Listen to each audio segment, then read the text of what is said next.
자, 개념 원리 저번에 나눗셈 이어서 풀어볼게. 자, 지금 오늘 할 거는 나눗셈을 이어서 나눗셈으로부터 나오는 나머지 정리와 인수 정리를 한번 해볼게. 자, 봐봐. 지금 봐야 될 게 이 파트는 너네가 알아둬야 될 게 뭐냐면 어떻게 흘러가는지를 봐둬야 돼. 흘러가는지. 이 흘러가는 흐름 자체를 봐둬야. 잠깐만. 흘러가는 흐름이 어떻게 흘러가는지를 한번 봐둬야 돼. 자, 이 흘러가는 흐름이 우리가 기본적으로 나눗셈, 다항식의 나눗셈, 다항식 자체를 다항식, 큰 다항식이라는 거를 나누려고 해. 나눗셈을 하려고 하는데 가장 기본적으로 배웠던 거는 뭐? 내가 직접 나누기야. 직접 나누기. 나누는 거를 직접 나누려고 했던 거야. 나누려고 직접 나누기를 했더니 장점 자체가 우리가 뭐, 딴 거 뭐 없어. 장점은 정확하다. 근데 이 단점이 너무 컸어. 이 단점이 뭐? 귀찮은. 너무 길어. 이 흘러가는 그릇. 내가 직접 나누기 하는 거를 너무 귀찮아서 과정 자체가 너무 길고 귀찮으니까 식이 조금만 복잡해져 버리면 한참을 내줘버려야지. 그러니까 이 상황을 좀 더 간편하게 효율적으로 하고자 하는 방법을 생각을 한 거야. 그럼 그게 뭐냐? 지금부터 이제 배울 거야. 근데 배우는 건데 지금 우리가 하는 직접 나누기에 대해서 어떻게 좀 더 효과적으로 하는 거는 효과적으로 하되 제한 케이스가 있는 거야. 우리는 이 나누는 걸 반드시 1차식일 때 나누는 식 자체가 1차식인 경우에 한해서 우리는 이 적용할 수 있는 이 케이스를 적용해 볼 수 있어. 첫 번째, 우리가 1차식으로 나눌 때 우리가 목과 나머지를 구할 수 있는 좋은 방법이라고 배웠던 게 두 가지. 배웠던 게 있었지. 처음 배웠던 게 뭐? 조립제법. 기억나? 조립제법은 우리가 원래 나누려고 하는 식에 대해서 개수만 나와서 그 개수만으로 처리가 가능했기 때문에 원래 있던 x제곱이나 x 같은 거를 직접 안 적어도 된다는 좀 더 편리함이 있었어.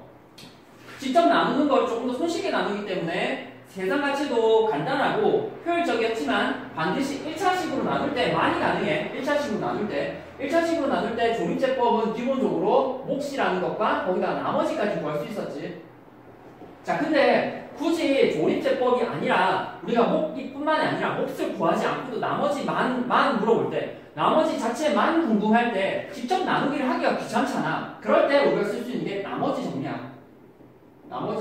나머지 정리라는 것은 몫을 구할 수는 없어. 근데 몫이라고 하는 건 아닌 우리가 나머지만을 구할 땐 나머지 정리를 자주 종종 써. 이 경우는 직접 나누는 것보다 나머지만을 구하지만 실제로 계산 과정은 훨씬 간단하니까 나머지 정리라고 부르거든. 자, 그러면 이 두 케이스에 대해서 1차식으로 나눌 때 목과 나머지를 구하는 이 방법에 대해서 우리가 특히 나머지 정리 중에 나머지 R이라고 하는 게 제로가 되는 케이스에 대해서는 특히나 우리가 나머지 자체가 제로가 되기 때문에 이 경우 자체는 뒤에 있는 항이 없어져 버려서 얘를 인수 정리로 흘러가. 그래서 이 큰 흐름이 이렇게 흘러가는 거야. 그 중에 우리는 오늘 얘랑 얘를 배우는 거야. 자, 그러면 방금 얘기했던 저 나머지 정리가 뭐냐? 나머지 정리라고 하는 게 나머지 정리라고 하는 게 뭐냐? 라는 거는 우리가 직접 앞에도 얘기했지만 기본적으로 1차식으로 나눌 때야. 내가 다항식을 1차식으로 나눌 때 저 나머지가 어떻게 되는지를 보고자 하는 거야. 그러면 다항식 fx라고 하는 것을 기본적으로 뭐 x-알파로 나누었을 때 나머지 자체가 어떻게 되느냐라는 거는 일단 식을 한번 적어보면 되지. fx를 x-알파로 나누었을 때 몫이 q의 x라고 하면은 나머지는 rx라고 적을 수 있지만 중요한 건 뭐 우리가 1차식 나누는 식 자체가 1차식이 없기 때문에 여기 있는 나머지라는 것은 몇 차야? 몇 차인데? 1차잖아. 1차니까 나머지 R 상수로 이렇게 적을 수 있어. 자, 그리고 중요했던 거 여기 있는 나머지식이 제일 중요했던 나머지식이라고 하는 거는 뭐 오른쪽 식을 전개해서 왼쪽 식이랑 같은 식이잖아. 같은 식, 오른쪽 식이랑 왼쪽 식이랑 전개해서 비교해보니 같은 식이다 라는 거는 왼쪽 식이랑 오른쪽 식이랑 아예 똑같이 생겨먹은 거야. 똑같이 생겨먹으니까 어떠한 x를 넣어도 어떠한 x, 임의의 x에 대해서 넣어도 항상 이 등호가 성립하기 때문에 얘는 뭐야? 항등식. 얘가 항등식이기 때문에 우리가 여기 있는 r이라고 하는 모르는 상수함, 즉 아직 정해지지 않은 미정계수에 대해서 정하는 방법을 우리는 미정계수법이라고 했었지. 미정계수법. 이 미정계수법에는 크게 두 가지가 있었어. 뭐? 개수비교법과 뭐 있었어? 수치대. 개수 비교는 왼쪽 식이랑 오른쪽 식이랑 직접 비교를 해서 x항이나 x제곱항에 각각에 있는 문자항 앞에 있는 개수를 직접 비교해서 푸는 거였어. 근데 그게 아닌 수치를 대입하는 거는 왼쪽 식, 오른쪽 식 자체가 어차피 같이 생겨먹었고 그러면 어떠한 x를 대입을 해도 항상 성립을 하기 때문에 왼쪽 식이나 오른쪽 식에 어떠한 x를 대입해도 항상 성립을 하지만 좀 더 식 자체가 깔끔하게 되는 수를 대입을 해서 계산을 하려고 하는 거야. 그 깔끔하게 대입되는 케이스가 뭐라 했어? 1차 인수. 1차 식이 보이면은 항상 자체의 그 식 자체가 항상 깔끔하게 되기 때문에 왼쪽 식, 오른쪽 식 자체에서 0을 곱해서 식 자체를 날려버릴 수가 있어. 자, 그러면 개수 비교는 언제 쓰냐? 왼쪽 식이랑 오른쪽 식이랑 직접 식 자체를 알아서 전개를 해서 왼쪽 식이랑 오른쪽 식이랑 비교하기 편할 때. 자, 근데 우리는 지금 아직 QX를 모르잖아. QX를 모르니까 이 R을 구하기 위해서, 미정계수를 하기 위해서 개수 비교 자체를 쓸 수가 없어. 이럴 때는 뭐? 이 나머지 있는 수치 대입을 쓰는 거야. 수치 대입을 왜? 여기 x-알파가 있으니까. 그럼 왼쪽식, 오른쪽식에 x-알파가 있으니까 내가 해야 될 건 뭐야? 얘를 제로로 만드는 알파를 왼쪽식, 오른쪽식에 대입하는 거야. 대입해보면 뭐? f의 알파라고 하는 게 뭐? 알파를 제로 넣으면 제로 곱하기 q의 알파 더하기 r이고. 자, 제로 곱하기 q의 알파는 뭐를 해도 항상 계산값이 0이지. 그러니까 0 플러스 r, 즉 f의 알파가 r이다. 자, 이 말은 f의 알파를 넣었더니 r이 된다라는 말은 원래 있던 방식을 거꾸로 뭐 x-알파로 나눠놓았을 때 나머지가 r입니다 라는 게 가능해. 자, 그래서 나머지 정리가 뭐냐? f의 알파를 넣었을 때 r이 된다라는 상황이랑 뭐 f의 x를 x-알파로 나눌 때 나머지라고 하는 게 뭐 r입니다 라고 얘기가 가능한 거야. 그래서 봐야 될 게 얘 두 개가 왔다 갔다 할 수 있다는 거. f의 알파가 r입니다 라는 거랑 fx를 x-알파로 나누었을 때 나머지가 r입니다 라는 두 얘기가 같은 말이라는 거를 알아둬야 돼. 그래서 얘를 우리는 나머지 정리라고 하는 거야. 나머지 정리. 자, 봐야 될 게 뭐냐면 그러면 내가 앞에서 얘기했잖아. 이 나머지 정리에 의해서 식이 간단하게 된다라는 거는 봐봐. r이라는 이 나머지가 어떻게 뭐 x 자리에 알파를 대입만 해서 여기를 계산만 하면은 r이라는 게 바로 나올 수 있어. 원래 식을 직접 쭉 나눠서 r을 구하는 것보다 훨씬 식 자체가 간단하잖아. 그래서 훨씬 간단하기 때문에 이것 자체가 계산하기 훨씬 편해. 그걸 알아둬야 돼.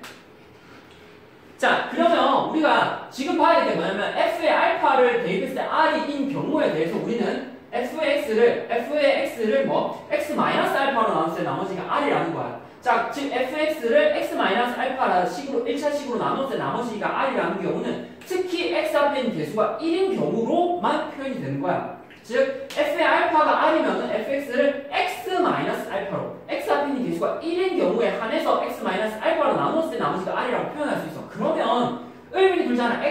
1차 식이라고 하는 게 항상 x 앞에 있는 개수가 1이지는 않잖아. 그러니까 예를 들어서 우리가 3x 플러스 2로 나누는 경우를 직접 저걸로는 그렇게 구해볼 수가 없어져 버리잖아. 그럼 얘를 직접 한번 조작을 해보는 거야. 간단하게 해보자. 2x 마이너스 4 할까?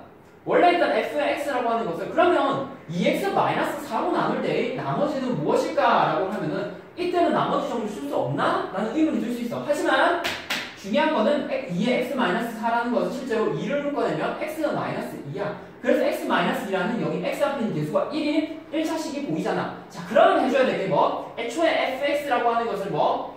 x-2로 나누어 보는 거야. x-2. x-2로 나누면 몫이 q의 x고 나머지가 r이지.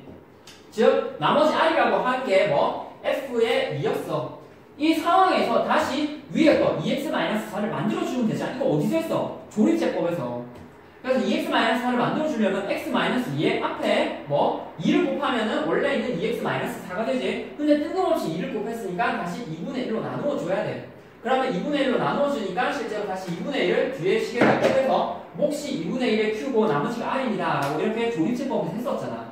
즉 1차식으로 나눌 때 1차식이 제로가 되는 수면은 언제든 이렇게 적절하게 뽑아내고 뒤에 거를 곱해서 앞에 뭐 나머지 정리를 여전히 쓸 수 있다는 거야. 그래서 실제로 여기를 2x-4가 제로가 되는 2인 지점을 여기다가 왼쪽식 오른쪽식에 대입을 해서 f에 있는 나머지 r입니다 라고 표현할 수 있어. 자, 그러면 이게 진짜 일반적인 식으로 한번 적어보면은 우리가 f의 알파가 제로가 되면 fx를 x-알파로 나눌 때 나머지가 r입니다 라고 얘기는, 그럼 거꾸로 fx를 ax 플러스 b로 나눌 때 나눌 때 나머지라고 하는 게 R입니다. 라는 얘기는 거꾸로 앞에 했던 그 과정에 의해서 이 AX 플러스 B가 제로가 되는 지점이 뭐야? 마이너스 A분의 B. 따라서 F에 마이너스 A분의 B를 넣었더니 나머지가 R입니다. 라는 얘기랑 같은 얘기야.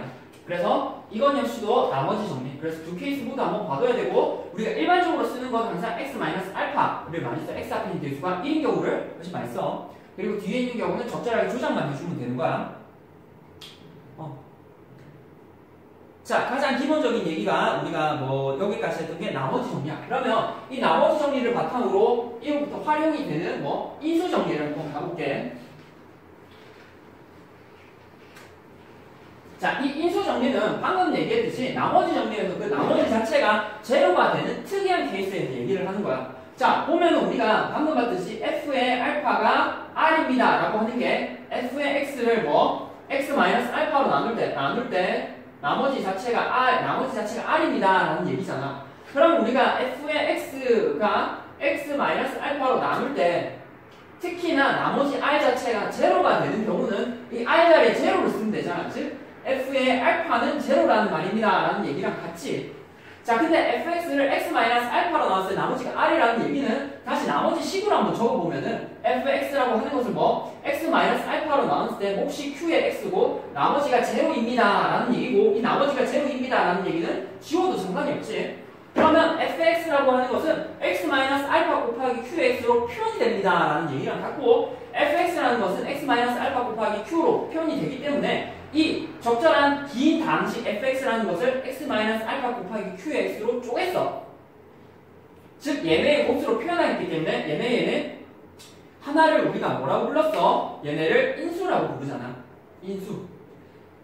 기억나? 인수, 약수, 적절한 8이라고 하는 수를 4 곱하기 2로 표현하면은 4가 8의 약수고 2가 8의 약수잖아. 근데 적절한 다항식을 두 개의 다항식의 곱수로 쪼개는 거를 우리는 인수분해라고 배웠던 그 이유 자체가 G하고 H를 각각의 F의 인수라고 부르기 때문이었어. 그래서 fx를 x-알파 곱하기 q로 쪼갰을 때 우리 각각 하나를 인수라고 얘기를 하고 그러면 이 말은 f의 x라고 하는 것을 뭐 x-알파 fx는 x-알파라는 1차 인수를 가져요라는 얘기랑 같아. 그래서 우리가 f의 알파는 제로가 나왔다는 것은 fx가 x-알파를 1차 인수로 가져요라는 얘기랑 같아. 그리고 요거가 이 f의 알파가 제로라는 얘기는 다시 한번 돌려서 얘기해보면은 f의 x는 제로라는 이 방정식의 x는 알파가 근이에요 라는 얘기랑 같은 얘기야.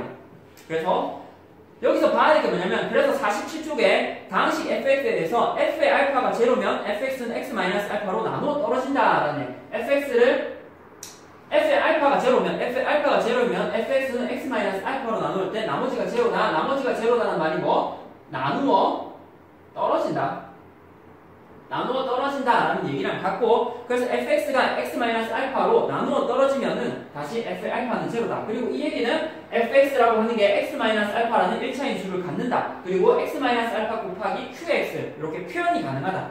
그리고 나누어 떨어진다라는 얘기가 모두 같은 얘기야. 따라서 여기 적은 내용들이 모두 같은 내용이기 때문에 궁극적으로 생각해야 될 게 내가 이 표현들을 읽고 f의 알파는 제로다 또는 fx는 x-알파 곱하기 qx로 표현이 가능하다라는 이 상황을 직접 인지하고 적용을 해봐야 돼. 직접 한번 문제를 풀어보면서 한번 얘기를 해보자. 이게 무슨 내용이냐면 지금부터 이제 뒤에 쭉 한번 풀어볼게. 49쪽부터야. 풀시에서 6번부터야. 쭉 한번 해볼게.